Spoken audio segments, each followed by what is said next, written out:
पिछली बार social media का चुनाव था, रील बाजों का चुनाव था। वो साल भर रील बाजी करते रहे। एबीवीपी के ऊपर एक आरोप हमेशा लगता है सारी कैंपसेस में कि ये बंटवारे की राजनीति करती है। आप इसे कैसे देखते हैं? दिल्ली के अंदर बीजेपी की सरकार है और केंद्र में भी बीजेपी की सरकार है ना? तो आपको क्या लगता है कि ये आपके लिए बेनिफिट है कि आप इसको चैलेंज मानते हैं कि क्योंकि आपके जो विरोधी हैं उनकी ओर से हमेशा आरोप लगाए जाते हैं कि इनके पास सिस्टम है लेकिन काम नहीं करवाए जाते? नमस्ते, मैं कविता बिश्नोई। आज हमारे साथ डूसू के प्रेसिडेंशियल कैंडिडेट हैं एबीवीपी के आर्यन मान। के जो प्रतिद्वंदी कैंडिडेट्स हैं दूसरी पार्टी के, आप खुद को कैसे अलग मानते हैं उनसे? मेरा यूनिवर्सिटी में एडमिशन 2021 में हुआ था। मैं 2021 से लेकर आज 2025 तक अखिल भारतीय विद्यार्थी परिषद से जुड़ा हुआ हूँ। मेरा यूनिवर्सिटी में एडमिशन स्पोर्ट्स कोटे के थ्रू हुआ था। जब मेरा दिल्ली यूनिवर्सिटी में एडमिशन हुआ तो एक हफ्ते के अंदर अंदर मेरे को काफ़ी प्रॉब्लम्स फेस करनी पड़ी।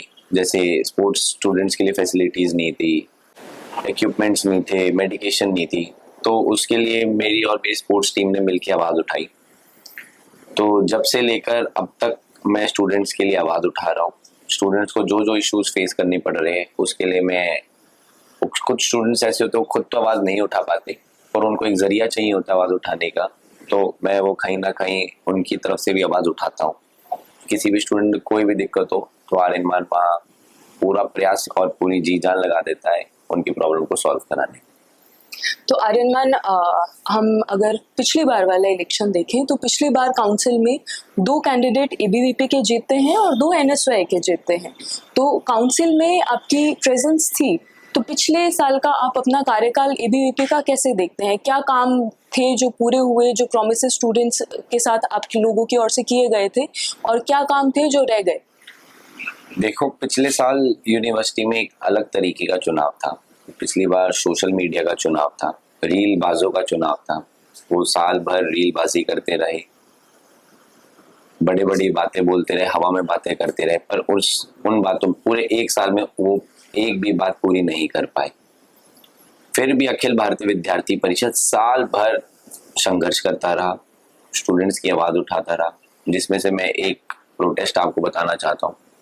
अखिल भारतीय विद्यार्थी परिषद ने 16 दिन का प्रोटेस्ट करा था, जिसमें से 2 दिन की भूख हड़ताल थी, जिसमें मैं खुद उस भूख हड़ताल का हिस्सा था। मैंने भी 2 दिन की भूख हड़ताल करी थी स्टूडेंट्स के लिए, जिसमें से हमारी 4 प्रमुख मांगे थी।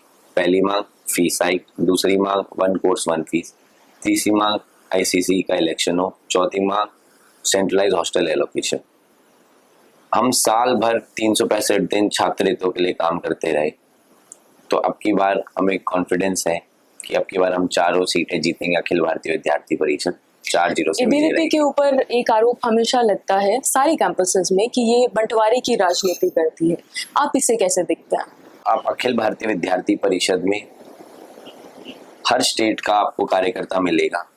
जो हमारे दिल्ली की वीपी है उसमें आपको हर स्टेट का कार्यकर्ता मिलेगा, राजस्थान का हो, यूपी, बिहार, जम्मू या आंध्र प्रदेश, केरल, कहीं का भी, पूरे इंडिया से आपको एबीपी दिल्ली में कार्यकर्ता मिलेगा।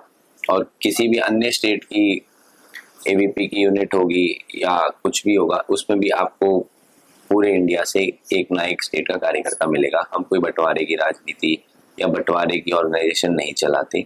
हम एक स्टूडेंट सेंट्रिक, स्टूडेंट आवाज़, समाज हित के लिए और देश हित के लिए आवाज़ उठाते हैं।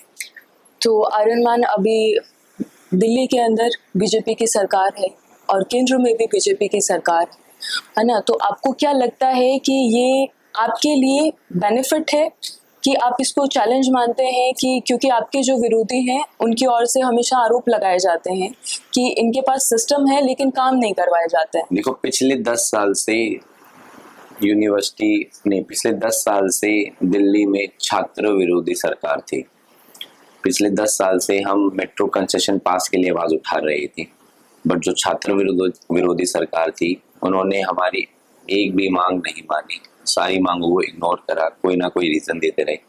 बट जैसे ही दिल्ली में सरकार बदली तो हमारी जो सबसे बड़ी मांग थी मेट्रो कंसेशन पास, वो हमारी दिल्ली की सीएम और जो पूर्व में रही एबीपी कार्यकर्ता और दिल्ली से जो प्रेसिडेंट रही, उन्होंने स्वयं सिद्धा के मंच से हमें ये आश्वासन दिलाया कि वो जल्द से जल्द दिल्ली यूनिवर्सिटी में मेट्रो कंसेशन पास चालू करेगी। दिल्ली यूनिवर्सिटी में फी हाइक और हॉस्टल की जो कमी है वो एक स्टूडेंट्स का बहुत बड़ा इशू है। तो अब आपकी दिल्ली में भी सरकार है और केंद्र में भी सरकार है, इसको लेकर आपका कोई कंक्रीट प्लान हो या आपने क्या प्लानिंग की है आपके संगठन में? मैंने जैसे आप अभी आपको बताया कि कॉलेज में बढ़ती फीस की बहुत बड़ी प्रॉब्लम हो रही थी। जब मैं खुद हंसराज कॉलेज में था 2021 में, मेरी कॉलेज की फीस थी 21,000 रुपये, और आज मेरे कॉलेज की फीस, जब मैं पास आउट हुआ और आज भी अपने मैं स्टूडेंट से पूछता हूँ, जो मेरे दोस्त हैं, वो कहते हैं कि कॉलेज की फीस लगभग 30,000 हो चुकी है। तो उसके लिए अखिल भारतीय विद्यार्थी परिषद ने 16 दिन का प्रोटेस्ट कराया, जैसे जो मैंने आपको अभी बताया। तो उसी तरीके से दिल्ली यूनिवर्सिटी ने एक कमेटी का गठन करा, जिसमें वो हर कॉलेज की फीस से रिलेटेड बात रखी और हर कॉलेज की फीस से रिलेटेड एक % रखा कि ये कॉलेज इतने साल में इतनी ही फीस बढ़ा सकता है। हॉस्टल्स पहले हॉस्टल्स में ये प्रॉब्लम होती थी, कोई ट्रांसपेरेंसी नहीं होती थी।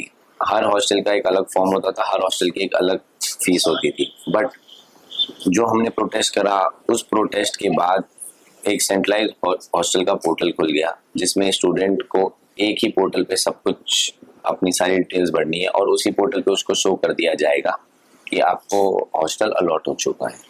तो आर्यन मान का दूसरे इलेक्शन का इस बार का मैनिफेस्टो क्या है? अगर आप जीतते हैं तो सबसे पहला काम क्या होगा जो आप अपनी कलम से करेंगे?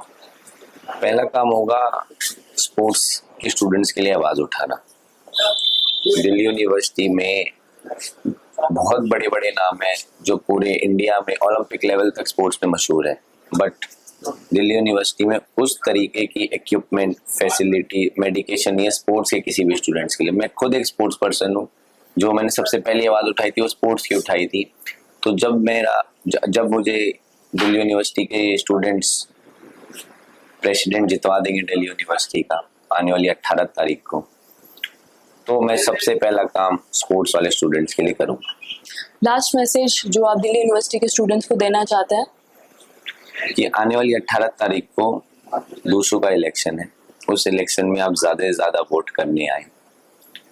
जब आप ज़्यादा से ज़्यादा वोट करेंगे तो आपको वोटिंग राइट के बारे में पता चलेगा और आपको गर्व फील होगा कि एक दिल्ली यूनिवर्सिटी का स्टूडेंट इंडिया की सबसे बड़ी डेमोक्रेसी में वोट कर रहा है।